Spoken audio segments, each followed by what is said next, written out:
Au sommaire de ce journal, depuis près de 10 ans, le gouvernement togolais met en exécution un vaste projet d'extension du réseau électrique. Une décennie après, où en est-on? La réponse dans cette édition. Du côté de Bassar, ce sont les gisements de fer de Bangéli qui retiennent l'attention des experts du Comité international d'éthique et de solidarité. Une étude a été réalisée sur les conditions d'exploitation efficiente du minerai. Et puis c'est officiel, le Libéria n'est plus sous l'emprise du virus Ebola. L'Organisation mondiale de la santé a annoncé la fin de l'épidémie après l'enterrement de la dernière victime qui remonte à 42 jours. C'était les principales articulations de cette édition. À toutes et à tous, bonsoir et merci d'être au rendez-vous du journal sur la télévision togolaise. Et nous ouvrons cette édition par une immersion dans le secteur énergétique au Togo. C'est depuis 2005 que le gouvernement a entamé un projet de réhabilitation et surtout d'extension du réseau électrique sur toute l'étendue du territoire national à travers la CET. Une politique qui, on s'en doute, a considérablement révolutionné le quotidien des populations. 10 ans après, que peut-on en retenir? Le point avec Prudence Zissou. Le Togo a fait un pas de géant ces dernières années en matière d'extension de son réseau électrique.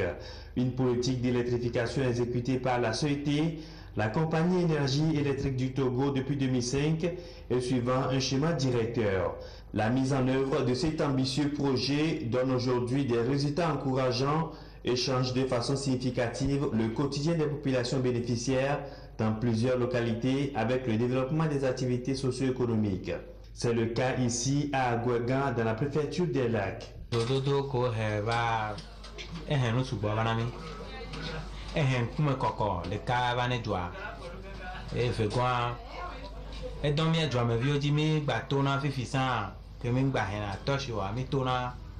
L'image de notre village a changé. Nous n'avons plus besoin d'aller jusqu'à Agoué pour faire le suffilage et charger nos portables. Nous sommes aussi au parfum de l'actualité grâce à l'électrification de notre village.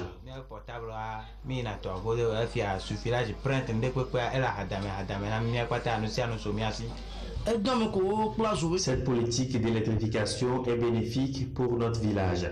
Ceux qui ont appris les métiers comme la mécanique et l'électronique ont ouvert leur atelier. Cela crée également d'autres activités génératrices de revenus dans le milieu. Le courant nous aide à faire les photocopies aux élèves, les traitements de tests.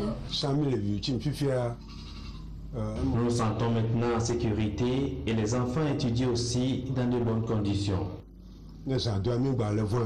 Grâce à l'appui du gouvernement, la CET a pu mobiliser auprès de ses partenaires techniques et financiers des ressources nécessaires pour concrétiser ces projets.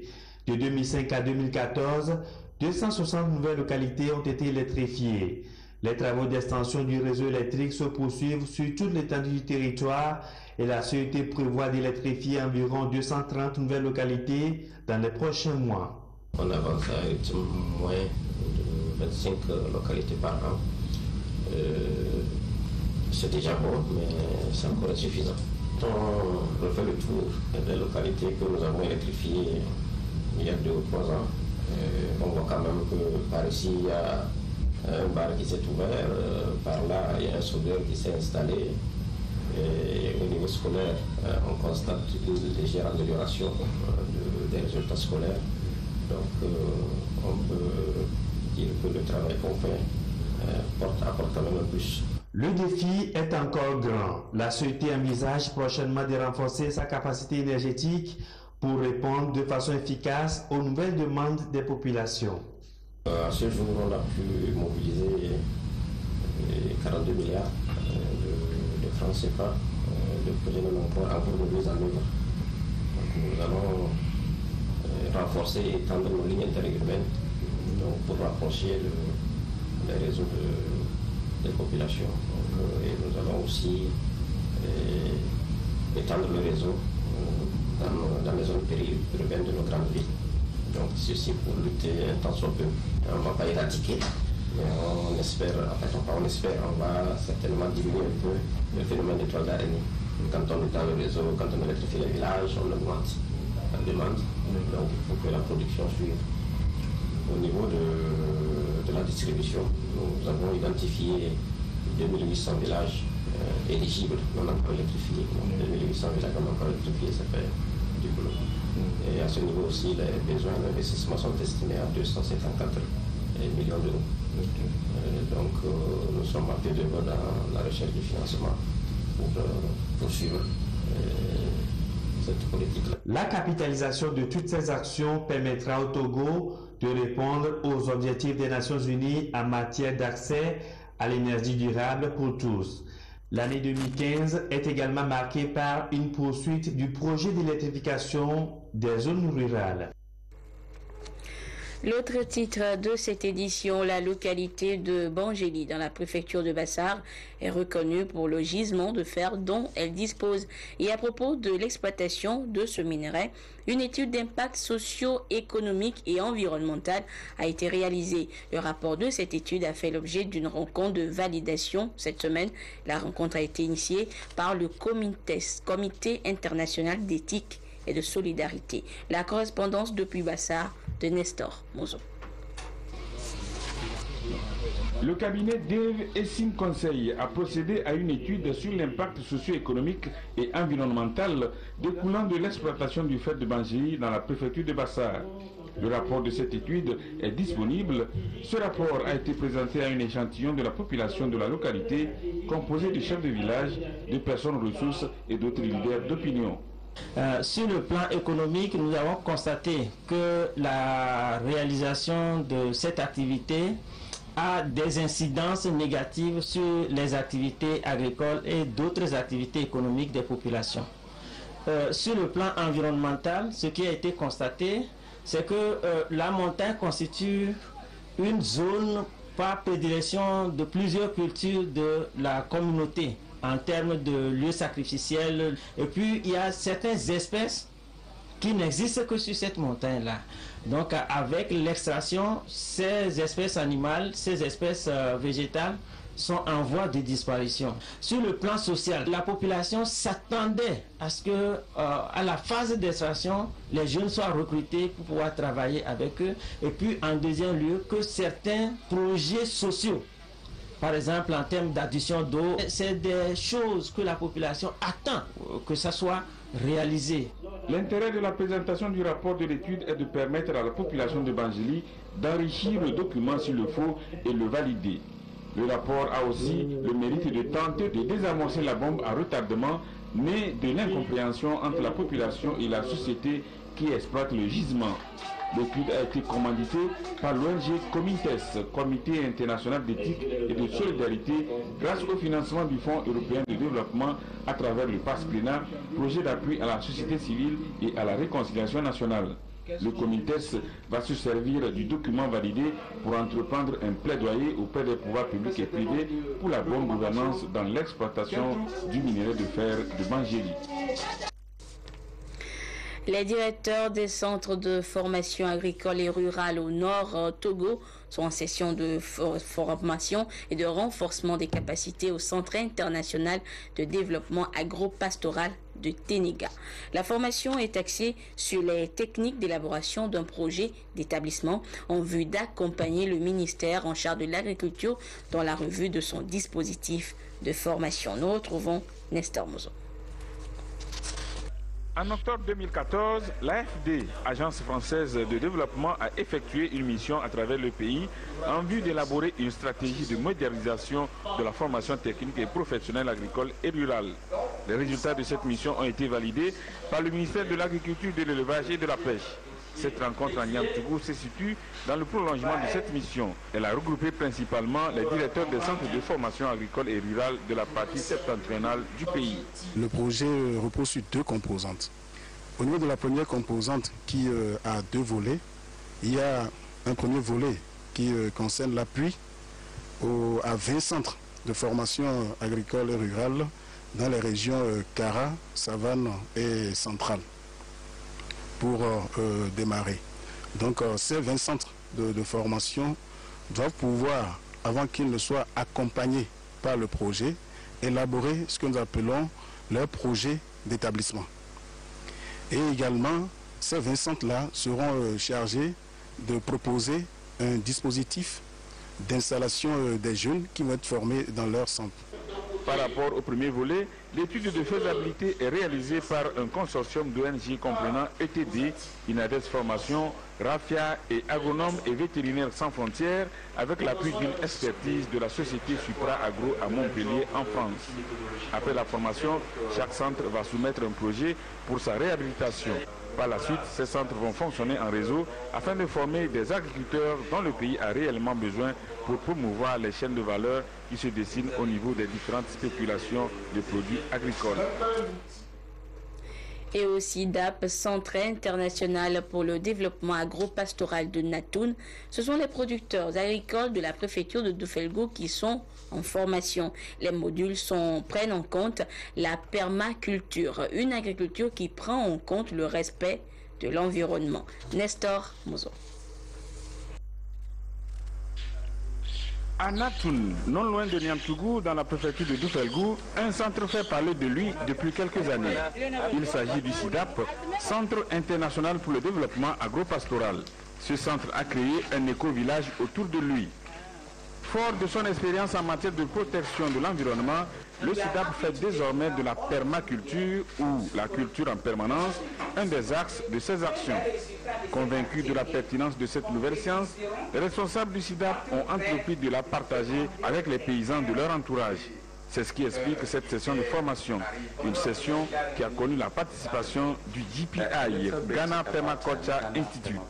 Qui parle de permaculture, parle de la protection de l'environnement. Quand on a commencé l'idée de la permaculture, c'est que ça nous a amené à voyager au Portugal en 2013 et c'est là que nous avons vu la technique de création des rétentions d'eau. Parce que quand on parle de permaculture, il faut l'élément eau. S'il n'y a pas l'eau, on ne peut pas parler de culture en permanence. Savoir où mettre les choses. La maison d'abord doit être implantée où? C'est très important. De quel côté on doit mettre le puits? C'est important. De quel côté on doit mettre les champs, les élevages, etc. Les puits, effectivement, les foyers, parce que tout ça, ce sont des schémas dans le dessin de la permaculture. Il s'agira aussi pour le SIDAP d'amener les participants à adapter le système de permaculture aux réalités locales en réintroduisant les cultures comme la patate douce, les variétés d'igname à cycle court, les légumes comme le baobab, le prunier et le moringa. Mais tout ceci ne pourra être possible que si le pari de la maîtrise de l'eau et l'agro-transformation est gagné. Des acteurs impliqués dans le projet de gestion intégrée des catastrophes et des terres étaient en réunion cette semaine à Lomé. Un rendez-vous qui était consacré à la restitution des résultats de l'étude d'identification et de quantification des besoins hydrométéo dans les régions des plateaux central, Kara et Savane. La dite rencontre s'inscrivait dans la mise en œuvre du système d'alerte précoce, ce qui permettra de prévenir et de limiter les catastrophes naturelles. Attardons-nous justement sur le projet de gestion intégrée des catastrophes et des terres. C'est une initiative à 3 composantes, à savoir le renforcement institutionnel et sensibilisation, les activités communautaires d'adaptation au changement climatique et le système d'alerte précoce et connaissance. Objectif, partir du cadre d'intervention humanitaire et tendre vers une approche plus durable. Quel est donc le mécanisme mis en place pour prévenir les catastrophes dans notre pays? Charlotte Fonsimé nous répond. C'est une réponse du gouvernement pour prévenir les inondations ou du moins limiter les dégâts. Le PGICT, projet de gestion intégrée des catastrophes et des terres. Cette plateforme intègre plusieurs thématiques qui traitent des questions relatives au changement climatique, à la gestion durable des terres et des risques de catastrophes. Objectif, aller au-delà du cadre d'intervention humanitaire lors des sinistres et aboutir à une approche concrète et durable. Des investigations en amont ont été réalisées pour y parvenir. Les récentes études ont fait l'état des lieux lieux des équipements des services de l'hydrologie et de la météorologie nationale. C'est dans le but de les moderniser afin qu'ils fournissent des informations crédibles, susceptibles de déclencher le système d'alerte précoce. Au niveau de la Croix-Rouge togolaise, il y a les balises qui sont installées autour de nos cours d'eau. Il y a des volontaires qui sont installés le long de ces cours d'eau-là. Et ces balises sont contrôlées par les volontaires.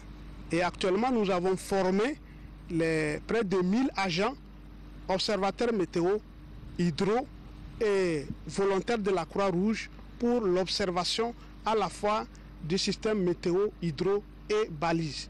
Et donc, ces gens-là informent lorsqu'il y a une grande pluie en amont.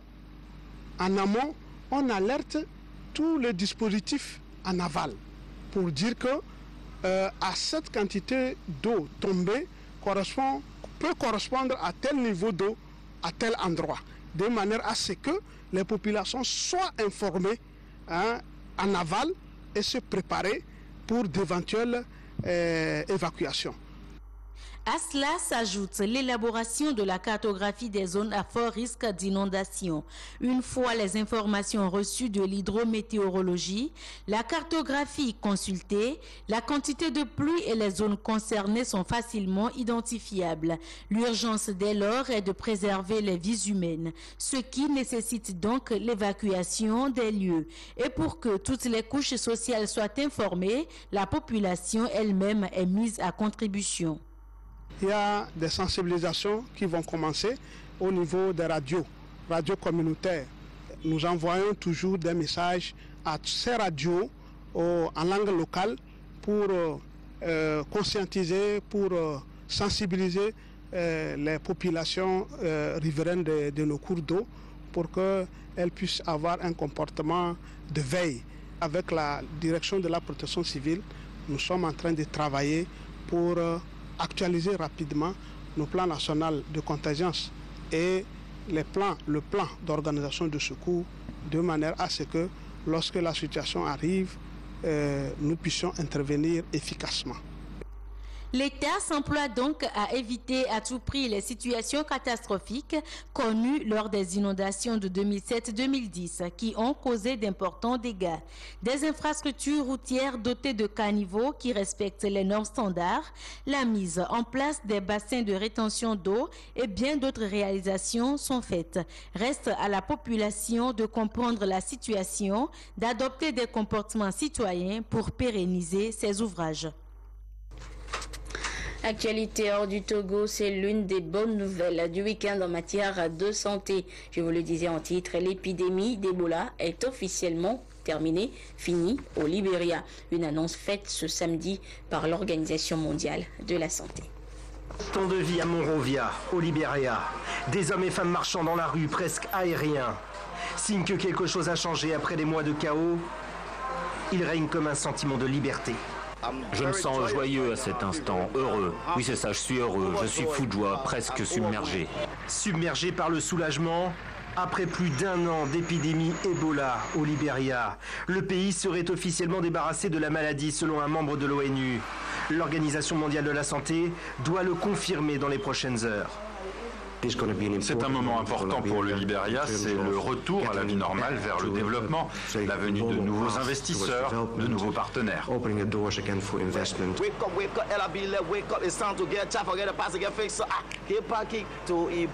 L'espoir après des mois de peur, de cris et de larmes, d'images qui entêtent, de malades agonisants, abandonnés parfois, traités sans succès souvent. Au plus fort de l'épidémie, les autorités diront que l'existence même du pays est menacée. Une vie en pointillé, rythmée par la menace de contracter la maladie. Les habitants ont vécu avec une épée de Damoclès au-dessus de la tête. La communauté internationale a mis du temps à réagir. La venue d'un contingent américain de 2800 hommes en octobre a redonné le moral au pays et tiré l'ensemble de la population vers un nouveau mode de vie pour réduire les risques de contamination. Aujourd'hui, la bataille est peut-être gagnée au Libéria, mais la guerre contre le virus Ebola est loin d'être terminée. 9 nouveaux cas ont été détectés la semaine dernière en Guinée et en Sierra Leone. Direction la Côte d'Ivoire où près de 20 000 visiteurs sont attendus au Salon international du tourisme qui se tient à Abidjan et prendra fin demain dimanche. Le secteur tente de se relancer et les autorités misent sur un atout essentiel pour y parvenir. Le produit phare du pays, le cacao. Et ce qu'on pourrait appeler le tourisme du cacao prend peu à peu forme. Regardez. La petite saison. Denis n'est pas un agriculteur comme les autres. Il ne compte plus le temps passé auprès de ses cacaoyers, mais depuis une année, il accueille aussi des touristes dans sa plantation. Il fait découvrir son travail et partage son savoir-faire depuis la récolte des cabosses au séchage des fèves, l'or brun ivoirien. Ils sont étonnés de voir le cacao. Comment ça se fait? Donc c'est pour leur dire que le chocolat vient d'ici. Voilà. Donc ils emportent des cabosses, des cacao. C'est un coin de verdure qui s'étend aux portes d'Abidjan. Près de 100 hectares de culture et d'élevage, dont 4 ouverts aux visiteurs. Ici, au détour des chemins de terre, on fait découvrir aux citadins la richesse de la campagne. Il y a 20 ans, 30 ans, on avait à peu près ce genre de végétation sur Abidjan. Aujourd'hui, c'est fini. Les gens sont obligés de sortir. Donc notre objectif, c'est aussi préserver vraiment au maximum la nature. Un nouveau mode de tourisme qui se veut aussi écologique, loin des plages et des cocotiers. C'est un autre patrimoine naturel que la Côte d'Ivoire souhaite mettre en valeur. La première économie de la Côte d'Ivoire, c'est l'agriculture. Donc, et en plus de ça, la Côte d'Ivoire est le premier producteur mondial de cacao avec plus d'1 700 000 tonnes. Donc il était important pour nous de savoir que les douceurs tant appréciées en Europe viennent également de la Côte d'Ivoire. C'est plus de 40% de la production mondiale. En 2 ans, le nombre de touristes dans le pays a presque doublé. Les autorités espèrent multiplier les offres et faire venir 1 million d'étrangers en 2016. Après une décennie de crise, réconcilier les visiteurs avec la Côte d'Ivoire. C'est l'image qui crée le buzz ces derniers jours sur les réseaux sociaux. Celle d'un enfant recroquevillé dans une valise. Il s'agirait d'un jeune Ivoirien de 8 ans qui devrait rejoindre son père en Espagne. Et vous allez le voir dans le reportage qui suit, les migrants ne tarissent pas d'imagination pour rejoindre l'Eldorado occidental. D'un contrôle de routine à la frontière entre le Maroc et l'Espagne. Voilà ce que découvrent les gardes-frontières espagnols stupéfaits. Une forme humaine. Un garçon, Abou 8 ans, de nationalité ivoirienne, sort de sa cachette. Une valise de 70 cm de long, dans un état lamentable, disent les policiers. C'est une femme marocaine de 19 ans, une passeuse qui transportait la valise en question. Elle a été arrêtée par la garde civile espagnole. Nous étions tous sous le choc. Un vrai sentiment d'angoisse et de honte. Comment un enfant peut-il finir comme ça, caché dans une valise? C'est la première fois qu'un enfant est ainsi retrouvé dans une valise. Mais les gardes civils espagnols de Ceuta et Melilla en ont vu d'autres. C'est souvent dans les voitures que se cachent les clandestins. Cet appareil permet de détecter tout battement de cœur. Et au moindre doute, la voiture est démontée. Sur cette vidéo, des gardes civils espagnols. Un clandestin est retrouvé dans le pare-choc d'une voiture. Mal en point, mais vivant. D'autres ont été retrouvés dans le tableau de bord ou encore coincés sous le plancher d'un véhicule. Les enclaves espagnoles de Ceuta et Melilla, collées au territoire marocain, sont les seules frontières terrestres entre l'Europe et le continent africain, régulièrement prises d'assaut de toutes les manières possibles pour forcer, comme le disent les migrants, la porte du paradis. Le père du jeune Abou a lui été arrêté. Il vit en Espagne en toute légalité et voulait que son fils le rejoigne, à tout prix. C'est l'homme que toutes les grandes puissances du monde félicitent depuis hier. David Cameron, le Premier ministre britannique sortant, a fait mentir tous les sondages en rapportant une nette victoire lors des législatives dans son pays. Portrait ce soir d'une véritable bête politique. Une bonne tête de cousin de province. C'est comme cela que la presse britannique et beaucoup de ses infortunés adversaires ont jugé David Cameron au début de sa carrière. Les tabloïds souvent cruels n'ont pas hésité à le comparer à ce chien à Bajou, mais en vrai, son 1,85 m et son dynamisme impressionnent ceux qui l'approchent, comme ici dans les derniers jours de la campagne. Prendre des risques, faire des paris, se lancer, ça me file la pêche. Et c'est sans compter une répartie à toute épreuve. Ici, c'est Ed Miliband, déjà, qui en fait les frais au Parlement l'an dernier.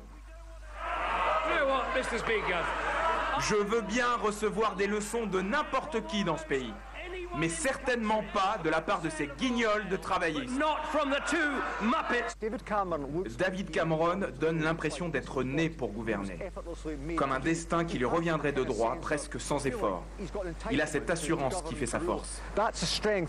Un leader né avec une cuillère en argent dans la bouche. Descendant du roi Guillaume IV, il est un cousin éloigné de la reine Elisabeth. Études dans l'élite au collège d'Eton puis à Oxford, sur cette photo avec l'actuel maire de Londres, Boris Johnson. Il fera même partie du sulfureux Bullingdon Club, une confrérie étudiante ultra sélecte que le commun des mortels a découvert dans ce film l'an dernier. Nous sommes dans la meilleure université du monde, au milieu de 20 000 étudiants d'élite. Mais il n'y a que 10 membres qui peuvent entrer dans notre club. Méfiant vis-à-vis de l'Europe, libéral assumé, il est cependant plus centriste sur certains sujets.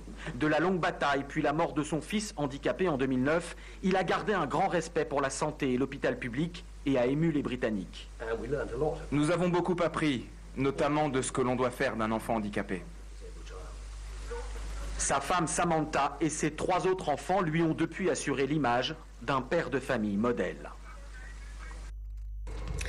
Et maintenant, retour sur ce que d'aucuns qualifieraient de véritable démonstration de force de la Russie pour les commémorations du 70e anniversaire de la fin de la Seconde Guerre mondiale. La place rouge de Moscou a été prise d'assaut ce samedi par 16 000 soldats, des centaines de blindés pour la plus grande parade militaire jamais vue depuis 1945. C'est le fait du jour. Regardez. 1h30 de grands spectacles dans le ciel de Moscou et tout autour du Kremlin. La place rouge en a connu des défilés, mais celui-là restera comme le plus vaste. 16 000 soldats, près de 200 véhicules blindés, comme ces nouveaux chars Armata, jusqu'alors restés secrets. Viennent ensuite les missiles intercontinentaux qui peuvent théoriquement toucher les États-Unis. Une démonstration de force voulue par Vladimir Poutine lui-même. Au-delà de la commémoration du 70e anniversaire de la capitulation allemande, le président russe a mis en garde les Occidentaux qui essayent, selon lui, d'imposer leurs lois au monde entier. Depuis quelques années, nous voyons les tentatives de créer un monde unipolaire. Cela a conduit au contraire à la formation de blocs, à augmenter la tension. Tout cela sape la stabilité internationale.